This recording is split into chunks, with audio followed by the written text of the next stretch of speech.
وأحسن منك لم تر قط عيني وأجمل منك لم تلد النساء خلقت مبرأ من كل عيب خلقت مبرأ من كل عيب كأنك قد خلقت كما تشاء كتاب أنزلناه إليك مبارك ليدبروا آياته وليتذكر أولو الألباب. یہ کتاب برکت والی ہے جسے ہم نے آپ کی طرف نازل فرمایا ہے تاکہ دانش مند لوگ اس کی آیتوں میں غور و فکر کریں اور نصیحت حاصل کریں. اللہم صلی علی سیدنا محمد وعلی آل سیدنا محمد بعدد کل ذرۃ مئۃ الف الف مرۃ. سامعین و ناظرین اکرام، السلام علیکم ورحمۃ اللہ وبرکاتہ. سامعین اکرام، سورہ بقرہ درس نمبر 146 آیت نمبر 170 اور 171. آج کا موضوع کیا ہم گونگے، بہرے اور اندھے لوگ ہیں؟ اس کے ساتھ آج کے سبق کا آغاز کرتے ہیں. سب سے پہلے گزشتہ سبق کا اعادہ ہوگا.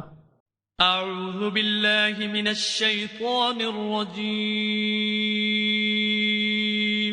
پناہ مانگتا ہوں میں اللہ کی شیطان مردود سے. بسم اللہ الرحمن الرحیم. شروع اللہ کے نام سے جو بڑا مہربان نہایت رحم والا ہے. یا ایہا الناس کلوا مما فی الارض حلالا طیبا ولا تتبعوا خطوات الشیطان انہ لکم عدو مبین. لوگو، جو چیزیں زمین میں حلال طیب ہیں وہ کھاؤ اور شیطان کے قدموں پر نہ چلو، وہ تمہارا کھلا دشمن ہے. انما یأمرکم بالسوء والفحشاء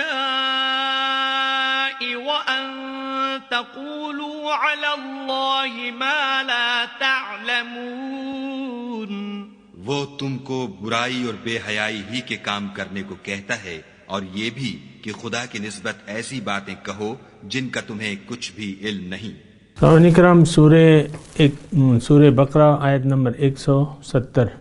وَإِذَا قِيلَ لَهُمُ اتَّبِعُوا مَا أَنزَلَ اللَّهُ، اور جب ان سے کہا جاتا ہے کہ پیروی کرو جو اللہ نے نازل کیا ہے، قالوا، وہ کہتے ہیں، بل نتبع، بلکہ ہم تو پیروی کریں گے، ما الفینا علیہ آباءنا، جس طریقے پر ہم نے اپنے آباء و اجداد کو پایا.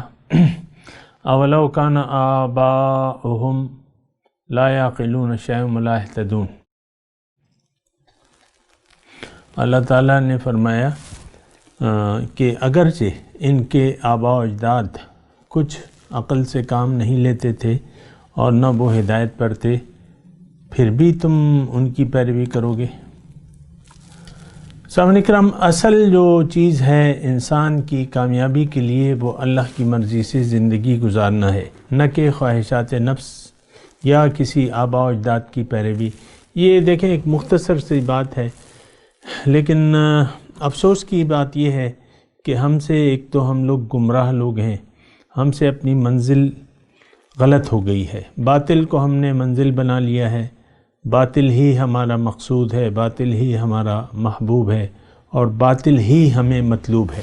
اس ساری صورتحال میں ہوگا کیا کہ آپ یعنی اللہ کے حکم کو نظر انداز کر کے اپنی زندگی گزاریں گے، خواہ وہ اپنی آپ کی ذاتی خواہشات نفس ہیں یا آباء و اجداد کی پیروی ہے، جو بھی ہے. آج اکثر ماحول ایسی طرح پایا جاتا ہے کہ لوگ آبا و اجداد کی پیروی جو ہے اس پر چلتے ہیں، یہ ہمارا رواج ہے۔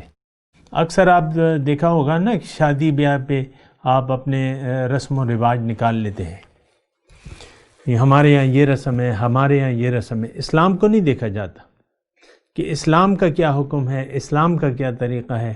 اور اکثر یہ رسم و رواج ایسا ہوتا ہے کہ آپ ایک دن ہمارے مطلب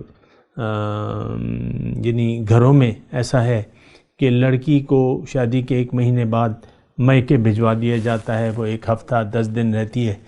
پوچھا گیا کیوں؟ یہ ہمارے یہاں ایسا ہے، ہمارے یہاں یہ رسم ہے۔ یعنی ماں بھجوا دیتی ہے، لڑکے کی ماں لڑکی کو میکے بھجوا دیتی ہے بغیر لڑکے کی رضامندی کے اور اجازت کے۔ بھئی وہ لڑکی تو بیوی ہے اپنے شوہر کی، اور خاوند کی اس نے اطاعت کرنی ہے، بلکہ تو اب ہو کیا رہا ہے کہ ماں باپ جو ہے لڑکی پر اپنا حکم چلاتے ہیں۔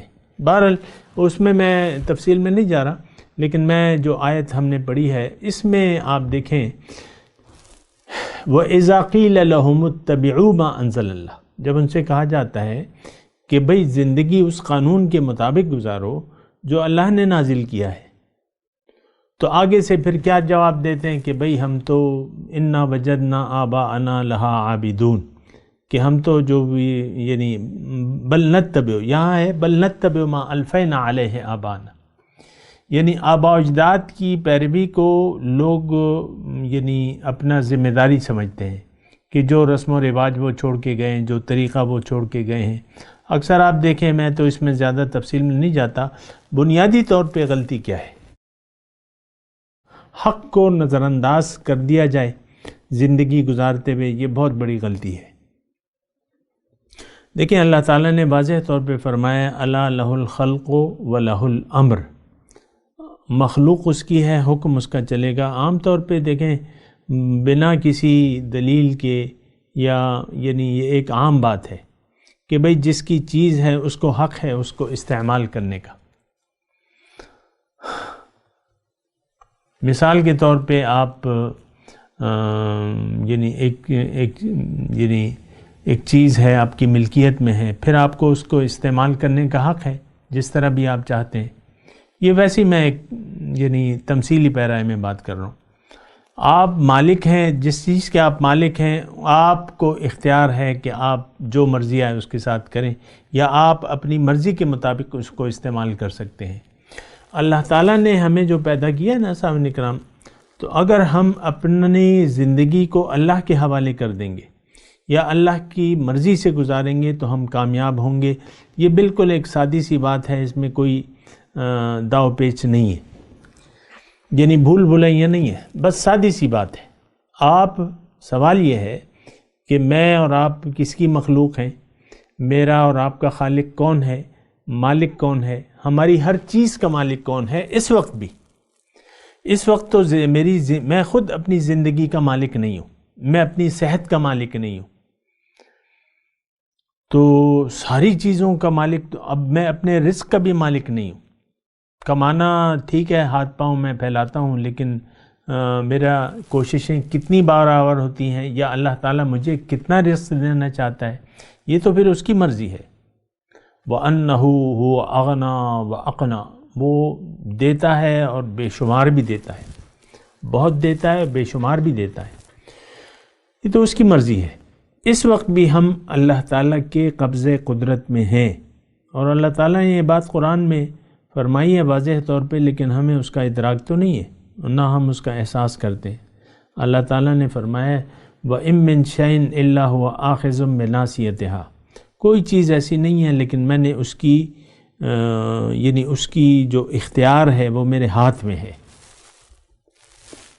آپ دیکھ لیں ہم لوگ یعنی انسان نہ اپنی زندگی کا یعنی دنیا میں آنے میں اس کی مرضی تھی، نہ جانے میں اس کی مرضی ہوگی۔ جب اللہ تعالیٰ لاتا ہے انسان کو، پیدا ہو جاتا ہے، جب وہ اللہ تعالیٰ نے وَقَضَىٰ أَجَلٌ مُّسَمًّى، اللہ تعالیٰ نے اس کے لیے جانے کا ایک وقت بھی مقرر کر دیا ہے، پھر اس کا رزق کی تقسیم ہے، اس کی صحت ہے، اس کی جنس ہے کہ یہ روح کو میں یعنی لڑکی کا جسم دوں گا یا لڑکے کا جسم دوں گا، یہ اس کی مرضی ہے۔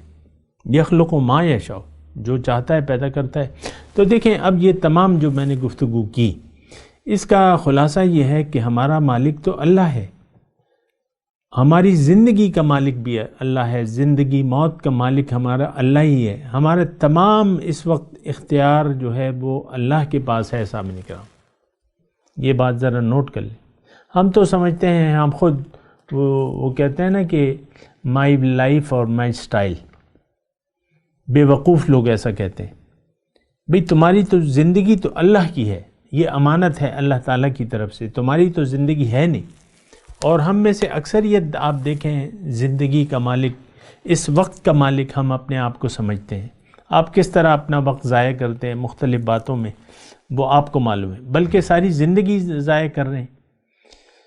تو ایک جو اس کا حل ہے وہ یہی ہے جو آیت نمبر 170 سورہ بقرہ میں بتایا جا رہا ہے کہ اللہ کے احکامات کی مرضی سے، یعنی اللہ کے حکم کی پیروی کرنا اور زندگی کو اللہ کے لیے خاص کر دینا، اور یہ نعرہ بلند کرنا کہ ان صلاتی و نسکی و محیای و مماتی للہ رب العالمین لا شریک لہ وبذالک امرت وانا اول المسلمین۔ یہ ایک نعرہ مستانہ بلند کرنا ہوگا ہر اس شخص کو، ہر اس آدمی کو، مرد خاتون کو، کہ جو چاہتی ہے کہ میں اپنے مقصد حیات میں کامیاب ہو جاؤں، کہ اس کی تمام زندگی کی باغ دوڑ وہ اللہ کے لیے، اللہ کے ہاتھ میں دے دے، اور کہہ دے کہ میری نماز، میری قربانی، میری زندگی، میری موت اللہ کے لیے ہے، جو کہ رب العالمین ہے، اس کا کوئی شریک نہیں۔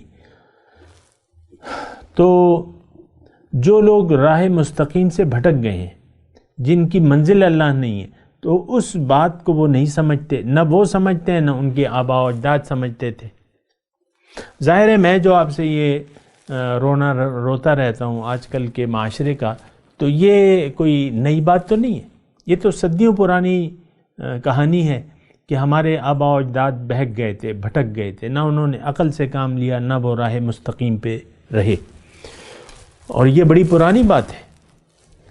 سقوط بغداد جب ہوا تو ہلاکو خان آیا۔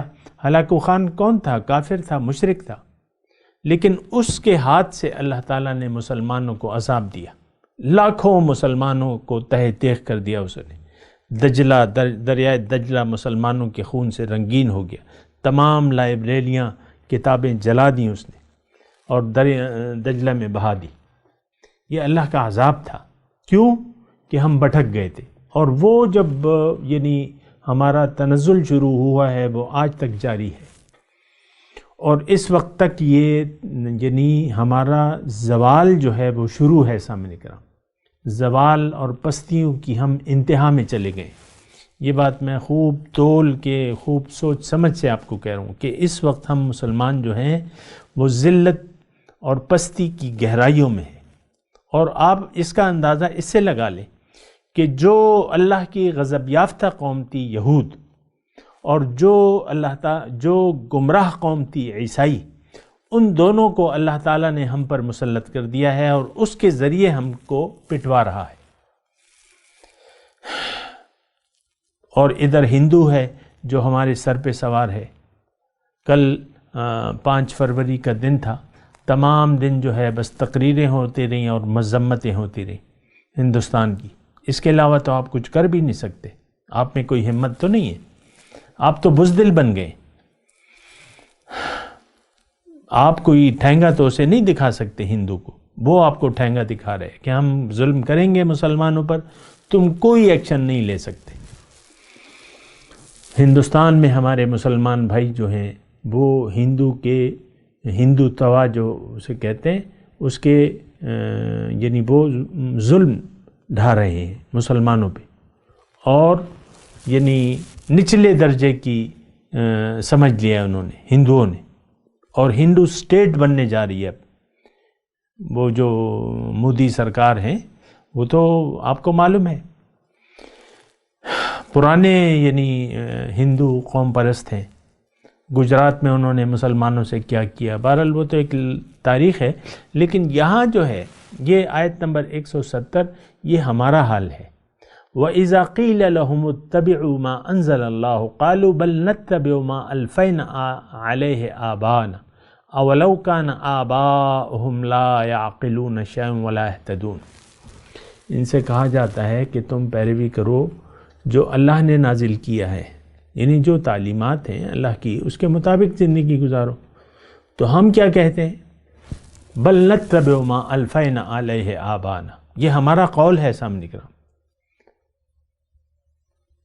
اب اللہ تعالیٰ ہمیں جواب دیتا ہے کہ بھئی تمہارے آباء و اجداد اگر بے وقوف تھے، عقل سے کام نہیں لیا اور دنیا کو منزل بنا کے جیا انہوں نے، اور نہ وہ ہدایت یا وہ بھی گمراہ تھے، تو کیا تم بھی گمراہ رہو گے؟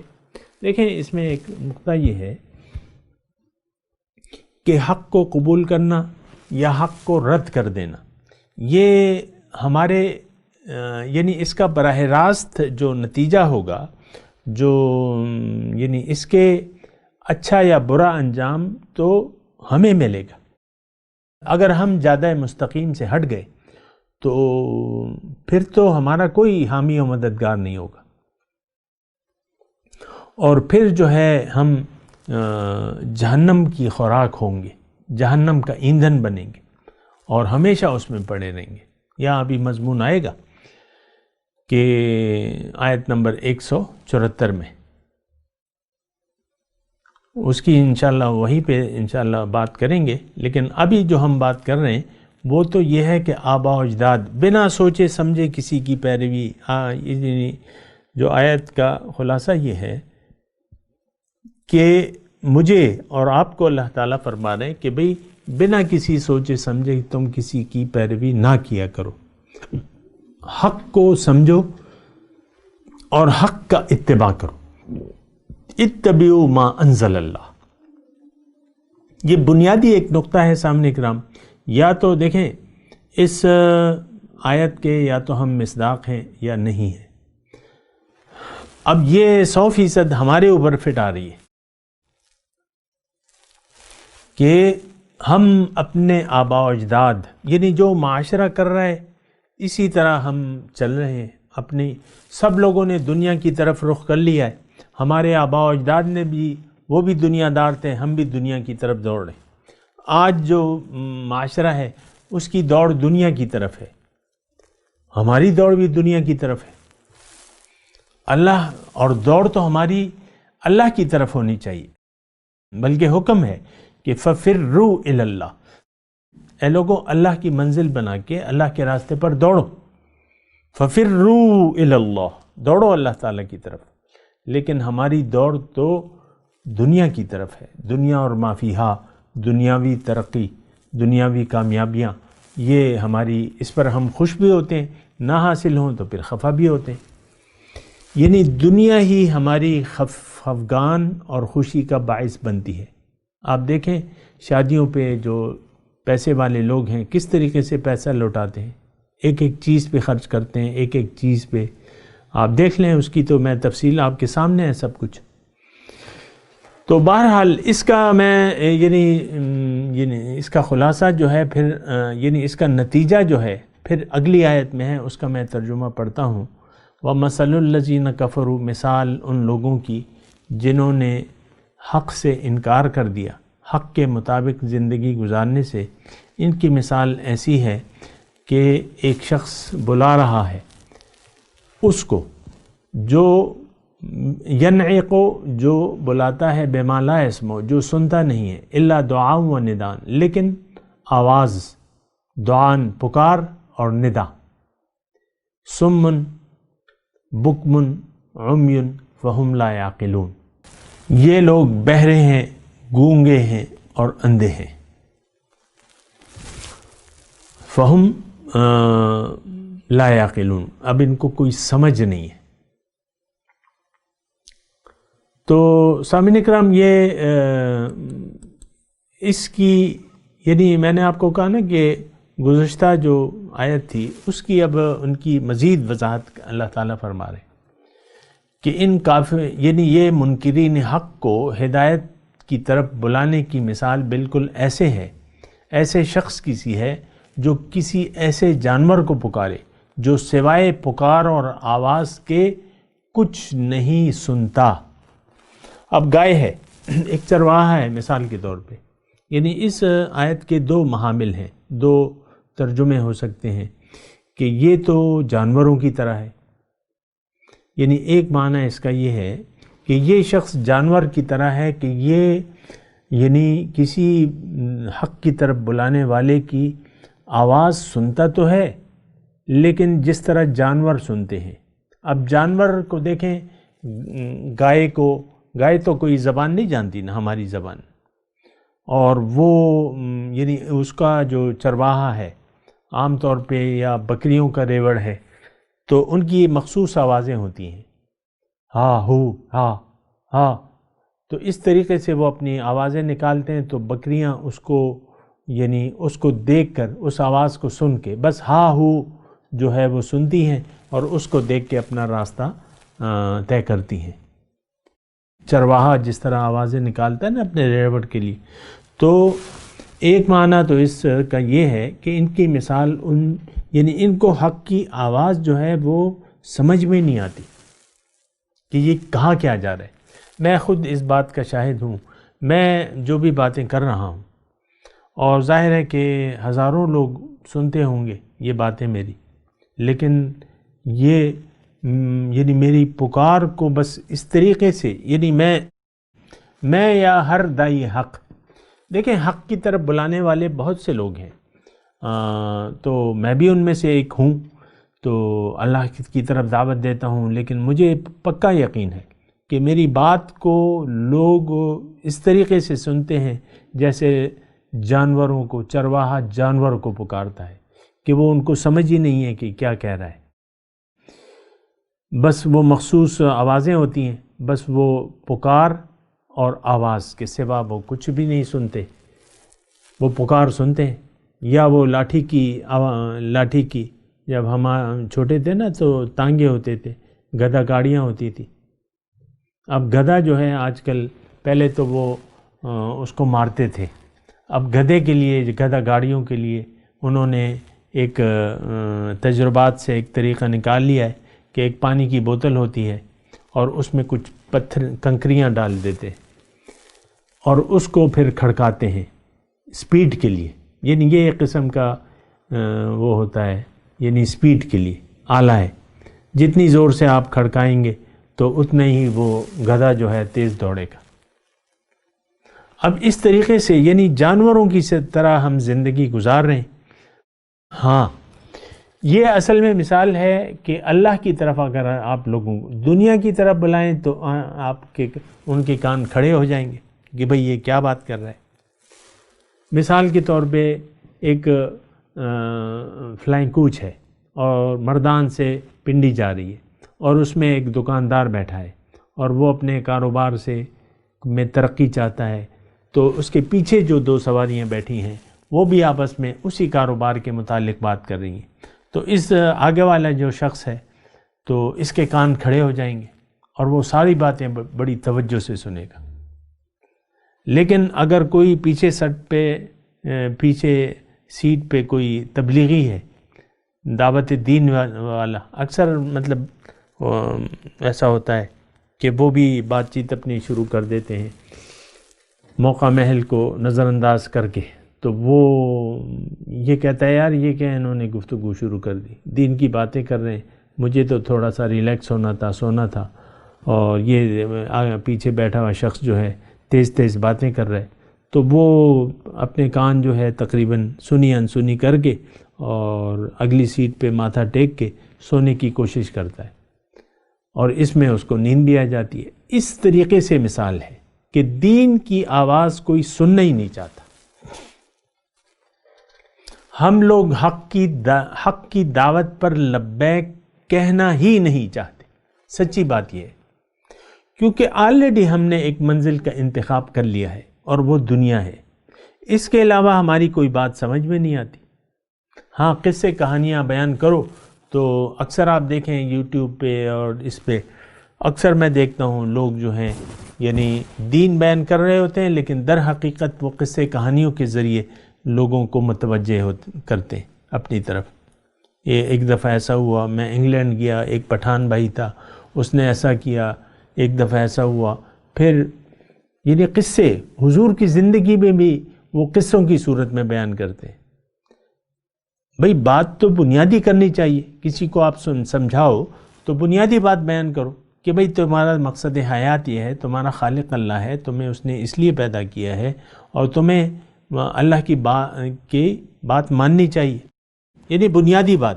لیکن آپ دیکھیں عام طور پہ ایسے لوگوں کی جو سماعت ہے وہ ہزاروں لاکھوں میں ہو جاتی ہے، جو قصے کہانیاں بیان کر کے آپ کو وقتی طور پہ جذباتی اشتعال میں لے آتا ہے. آپ کہتے ہیں یار یہ تو بڑا اچھا مقرر ہے، یہ وہ. تو اس طریقے سے لوگ یہ باتیں قصے کہانیاں سنتے ہیں. وہ مجھے یاد آ رہا ہے پشاور میں ایک ہے قصہ خوانی بازار ہے. تو وہاں پرانے زمانے میں جب لاریاں موٹریں نہیں ہوتی تھی، وہاں لوگ آ کے یعنی بسیرا کرتے تھے اور وہاں قصہ خوان ہوتے تھے.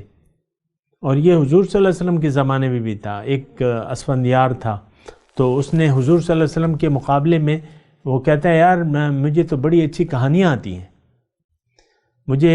ہم جاتے ہیں روم وغیرہ، وہاں کی کہانیاں ہیں اور یہ وہ، اور میں قرآن کا مقابلہ ان کہانیوں سے کروں گا. تو خیر ان کی ترکیب تو مطلب فیل ہو گئی. یعنی یہ انہوں نے اہتمام بھی کیا تھا کہ لوگ قرآن حضور کی بات کو توجہ دینا چھوڑ دیں، بلکہ یہ قصے کہانیاں سنیں. ان کی ترکیب فیل ہوئی. آج تو اب یہ ہے نا کہ یہ قصہ گو حضرات جو ہیں ان کی ترکیب تو کامیاب ہو رہی ہے. جو دعوت دینے والے ہیں اللہ کی طرف، ان کی آواز دب گئی ہے، اور یہ قصے کہانیاں والے جو ہیں ان کی آواز کو بڑے زور و شور سے لوگ سبحان اللہ اور جزاک اللہ کہتے ہیں اور نعرہ تکبیر بلند کرتے ہیں. ایسی مطلب میں یہ نہیں کہہ رہا، لیکن یہ ہے کہ ہماری دلچسپی کس میں ہے. ہماری دلچسپی قصے کہانیوں میں ہے اور جو دنیا کی باتوں میں ہے. اب جو داعی الحق ہے وہ تو دنیا کی بات نہیں کرتا، وہ کہتا ہے کہ بھئی یہ تم اتبعوا ما انزل اللہ، تم حق کی پیروی کرو، حق کو مان لو، اللہ کو منزل بنا کے زندگی اللہ کے لیے وقف کر دو. تو یہ بات کسی کی سمجھ میں نہیں آتی کیونکہ ہم لوگ دنیا دار ہیں. تو ہماری مثال ان جانوروں کی سی ہے، مثل الذین کفروا کمثل الذی، یا تو جانوروں کی سی ہے، اور یا جو ہے ہماری مثال جو ہے وہ ایک ایسے انسان کی ہے کہ وہ حق کی آواز کو سننا ہی نہیں چاہتا. اور ان کی اب اصل حالت جو ہے وہ سمن، یہ لوگ بہرے ہو گئے. بکمن یعنی حق کو سننے کے لیے تیار نہیں ہے. بکمن گونگے ہیں، ان کی زبان سے حق نکلتے ہی نہیں ہے. عمیون یہ اندھے ہیں، اور اب یہ ہے کہ ان کی سمجھ میں حق آتے ہی نہیں ہے. مضمون ابھی جاری ہے، میں تلاوت کرتا ہوں، میرے ساتھ دہرائیے. اعوذ باللہ من الشیطان الرجیم، بسم اللہ الرحمن الرحیم. وَإِذَا قِيلَ لَهُمُ اتَّبِعُوا مَا أَنزَلَ اللَّهُ قَالُوا بَلْ نَتَّبِعُ مَا أَلْفَيْنَا عَلَيْهِ آبَاءَنَا أَوَلَوْ كَانَ آبَاؤُهُمْ لَا يَعْقِلُونَ شَيْئًا وَلَا يَهْتَدُونَ. وَمَثَلُ الَّذِينَ كَفَرُوا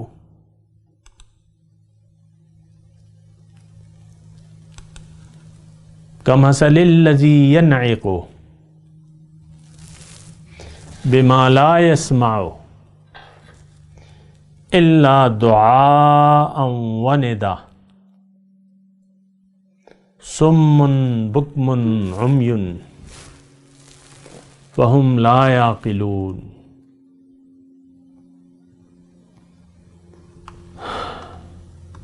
ترجمہ سنا دیں. اذا قیل لہم، جب ان سے کہا جاتا ہے اتبعوا ما انزل اللہ، تم پیروی کرو جو اللہ نے نازل کیا ہے. قالوا بل نتبع،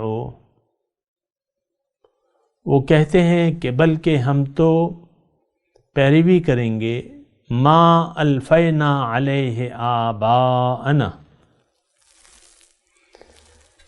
ہم پیروی کریں گے اس طریقے کی جس پہ ہم نے اپنے آباء و اجداد کو پایا ہے۔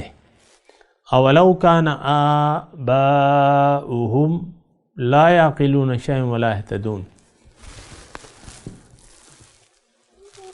اللہ تعالیٰ فرماتا ہے اگرچہ ان کے آباء و اجداد کچھ عقل سے کام نہ لیتے تھے اور نہ وہ ہدایت پہ تھے، پھر بھی آپ ان کی پیروی کرو گے؟ یعنی نہیں، ایسا نہیں کرنا چاہیے۔ وَمَثَلُ الَّذِينَ كَفَرُوا، اور ان کافروں کو ہدایت کی طرف بلانے کی مثال ایسے شخص کی سی ہے كَمَثَلِ الَّذِي يَنْعِقُ، جو کسی ایسے کو پکارے، یعنی ایسے جانور کو پکارے، بِمَا لَا يَسْمَعُ إِلَّا دُعَاءً وَنِدَاءً، جو سوائے پکار اور آواز کے کچھ نہیں سنتا، سم بکم عمی فہم لا یعقلون، یہ لوگ بہرے ہیں، گونگے ہیں، اندھے ہیں، اب ان کو کوئی سمجھ نہیں ہے، بات سمجھ میں نہیں آتی۔ اب ان آیت کی تلاوت اور ترجمہ۔ اعوذ باللہ من الشیطان الرجیم، پناہ مانگتا ہوں میں اللہ کی شیطان مردود سے۔ بسم اللہ الرحمن الرحیم، شروع اللہ کے نام سے جو بڑا مہربان نہایت رحم والا ہے۔ وَإِذَا قِيلَ لَهُمُ اتَّبِعُوا مَا أَنزَلَ اللَّهُ قَالُوا بَلْ نَتَّبِعُ مَا أَلْفَيْنَا عَلَيْهِ آبَاءَنَا أَوَلَوْ كَانَ آبَاؤُهُمْ لَا يَعْقِلُونَ شَيْئًا وَلَا يَهْتَدُونَ۔ اور جب ان لوگوں سے کہا جاتا ہے کہ جو کتاب خدا نے نازل فرمائی ہے اس کی پیروی کرو تو کہتے ہیں نہیں، بلکہ ہم تو اسی چیز کی پیروی کریں گے جس پر ہم نے اپنے باپ دادا کو پایا، بھلا اگرچہ ان کے باپ دادا نہ کچھ سمجھتے ہوں اور نہ سیدھے رستے پر ہوں، تب بھی وہ انہی کی تقلید کیے جائیں گے۔ وَمَثَلُ الَّذِينَ كَفَرُوا كَمَثَلِ الَّذِي يَنْعِقُ بِمَا لَا يَسْمَعُ إِلَّا دُعَاءً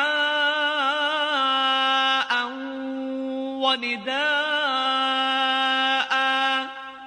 صُمٌّ بُكْمٌ عُمْيٌ فَهُمْ لَا يَعْقِلُونَ۔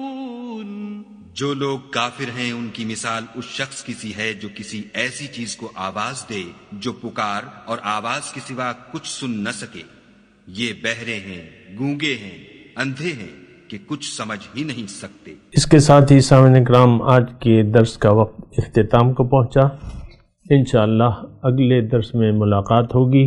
وآخر دعوانا ان الحمدللہ رب العالمین، والسلام علیکم ورحمۃ اللہ وبرکاتہ۔ مولایا صلی وسلم دائما ابدا علی حبیبک خیر الخلق کلہم۔